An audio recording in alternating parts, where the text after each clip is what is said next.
What's going on, guys, and welcome back to another episode of Career Mode. This is episode number 233, and we start today's episode off with some tournament prize money after we beat Liverpool in the last game in the Capital One Cup to progress to the next round by 4-0, and also seeing that Murray Williams wanted to play this game against Sunderland here, which is the opening game of today's episode. So we travel to the Stadium of Light. Now, so far to start the season off, we've had a relatively decent start to the beginning of the season, but we have lost to Chelsea on the opening day, and we also lost to Ajax as well in the last episode, that opening Champions League group. So 4 wins from 5 in the league, 2 wins out of 2 in the Capital One Cup, and 1 defeat out of 1 in the Champions League.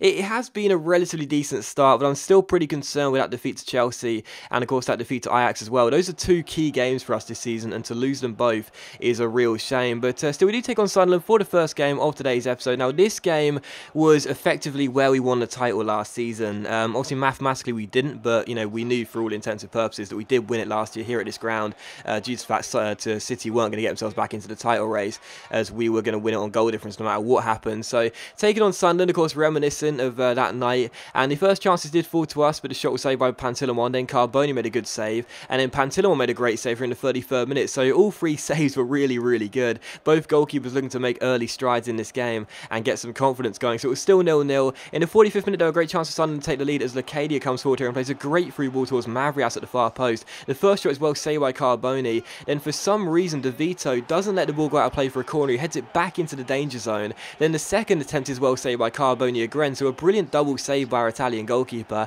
But unfortunately for us, it falls to Jack Rodwell. And at the third attempt, Carboni can't get there. And the former Manchester City and Everton midfielder makes it Sunderland 1, Arsenal 0. So a really frustrating goal at one, because Carboni makes a great save. And then De Vito, like, why is he doing that? Like, seriously, why on earth is he doing that? Just let the ball go out for a corner. Don't play it back to Jack Rodwell and let him have another go. Carboni did make a good save, but he's not going to get the third attempt, and Rodwell does make it Sunderland 1, Arsenal 0. So the home side in the lead in this game. In the 68th minute, though, they were still in the lead. We couldn't seem to break them down, but as Ramsey goes down the right hand side here and skips past Patrick Van Aanholt, Welsh midfielder cuts inside, goes through 1-on-1, but Costel Pantilimon makes another great save, and the big Romanian keeps it at 1-0. So the former City goalkeeper determined not to be beaten in this game and preserve his clean sheet. So still 1-0. In the 75th minute, Will Buckley crosses this cross in, and Lavage's header goes harmlessly over the bar and behind for a goal kick. And to be honest, there was not really much I could do in the second half, because Sunderland just kept on sitting back and inviting pressure, which is okay and everything, but it just meant it was really hard for me to create space, to be honest, as they were dropping deeper. But eventually I just decided to run at them, basically, and as Niang does just that, he skips past a couple of players, goes through 1-on-1, but again, Pantilimon makes another great save, and the giant Romanian was just having a game of his life. So still Sunderland 1, Arsenal 0, but from the resulting corner, Azil crosses the ball in, and a bit of luck for us, because we do get ourselves the equalising goal. It comes through Ryan Sarr, and I think the goal was going to go in anyway. I think the ball was going to go in the back of the net regardless, but as you can see, the header by Sarr hits Cabral on the line, and he just diverts the ball into the other side of the net, which no one was on the post for. It clips the inside of that far post and does nestle into the back of the net. So it's Sunderland 1, Arsenal 1. Ryan Sarr claims the goal. As you can see, it was past Pantilimon. It was going in anyway, but Cabral just helped it on the way, So Cabral doesn't get credit with the own goal there. It is going to be Sarr's goal, obviously, and it is Sunderland 1, Arsenal 1, and deservedly so. We are back on level terms, because we've been playing better than Sunderland for the majority of the game, and they did have a couple of good chances themselves, but I felt as though if we were going to leave this game with nothing, it would be really harsh, just like the Ajax game in the last episode. So it's 1-1 here. We had a great chance to win it late on, as Sunderland failed to deal with this ball in the box. Savanier shot as well, saved by Pantilimon now and cleared away, and it was how the game would finish. So Sunderland 1, Arsenal 1. That man there, one man the match, no real surprise. Great game for Pantilimon, and we do leave the Stadium of Light with our first draw of the season. So it's a frustrating result. It's a game we should have won, obviously, but to be honest, just making sure we didn't lose the game was important for us, really. To have 2 defeats after 6 games early on would be a real shame for us. So I guess just getting a point was better than nothing. But even so, it's again another game where we had loads and loads of attempts, loads and loads of shots, and still just didn't score as many goals as we should have done. Just like against Ajax, just like against Burnley, we should be getting more goals on the board and winning those games convincingly. But even so, again, a draw is not disastrous, especially not at this stage of the season, but it's still not nice to slip up and lose 2 points. But still, we take on Olympiacos for the second and final game of today's episode here, as we take on the Greek side here away in Greece, surprisingly, and we take on Olympiacos. Obviously, we lost the first Champions League group stage game at home to Ajax, so coming into this game, nothing other than a win was acceptable, but I did decide to make 11 changes from that side that played against Sunderland, Tottenham, because I was pretty frustrated with how the game went, and I thought, you know, we rested 11 players against Liverpool and we battered them 4-0, so I thought maybe changing the entire team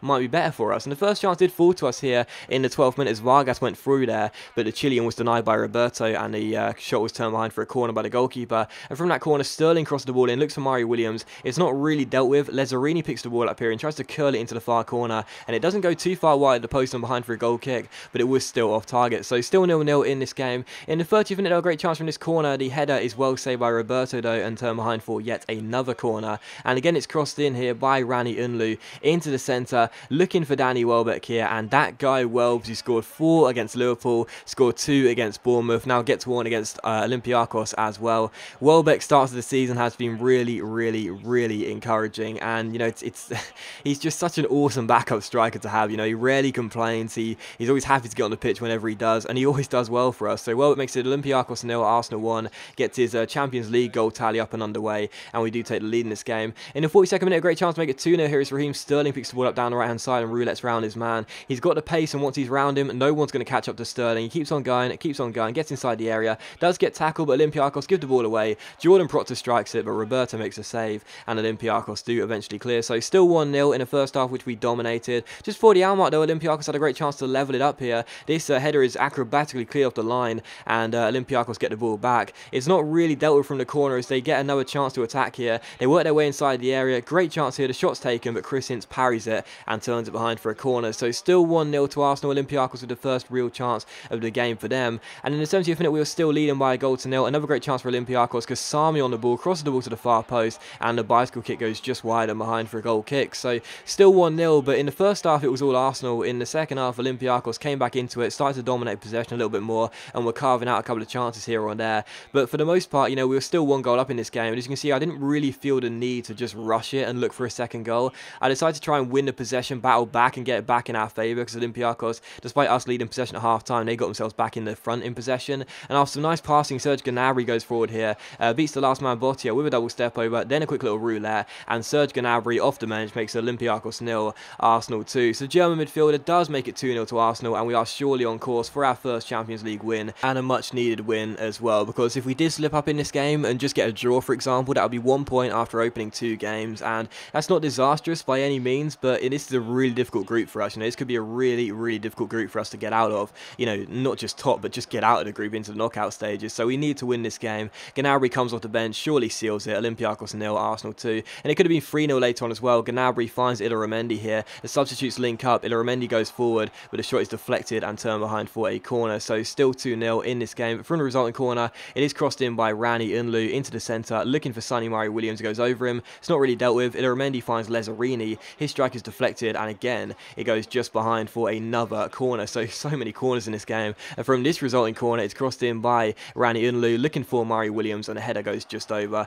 and behind for a goal kick. So still 2-0, but after we got ourselves that goal through Gnabry, there wasn't really much time for Olympiacos to come back, and they did have a good chance here in the 90th minute to grab themselves a consolation goal as they shoot from just outside the area, but it goes wide of the post, and it was how the game would finish. So Olympiacos 0, Arsenal 2. Great to return to winning ways, and yeah, it was a much needed win. We had to win that game, and I'm pretty pleased we did. And again, it was a case of resting the entire 11 players that did it, and maybe that's something we need to do a bit more. You know, whenever I played Champions League games, I usually rest about half of the players and then play the other half, which are first 11 players from the weekend. Maybe this year I should actually play a completely new side, just completely fresh first 11. Maybe that'll help us out a little bit more, because as I mentioned before, I like to play with fresher players, even if they're worse than the players they're replacing. So maybe this year something to do, I don't know, we'll have to wait and see. But the most important thing was a win though, and I'm glad we got it.